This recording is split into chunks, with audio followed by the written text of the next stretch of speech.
আচ্ছা বলেন তো, সাক্ষী ছাড়া কোনো কেস চলে? যদি সরকার বাদী হয় তারপরও লাগবে? সাক্ষী লাগবে? হ্যাঁ। যদি পুলিশ বাদী হয় লাগবে? তাহলে কিয়ামতের দিন তো আল্লাহ বিচার কার্য শুরু করবেন। কিয়ামতের মাঠে বিচার দিনের স্বামী আল্লাহ, ঠিক না? বিচার কাজ আল্লাহ পরিচালনা করবেন, ঠিক না? আল্লাহকে যদি প্রশ্ন করি, আল্লাহ সাক্ষীকে, আপনি যে বিচার কাজ করবেন সাক্ষী কই?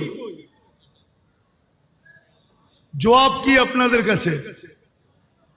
অনেকে বলবেন সাক্ষী হইল কেরামান কাতিবিন, ঠিক না? ভুল। কেননা ফেরেশতা মুকাল্লাফ না, ফেরেশতা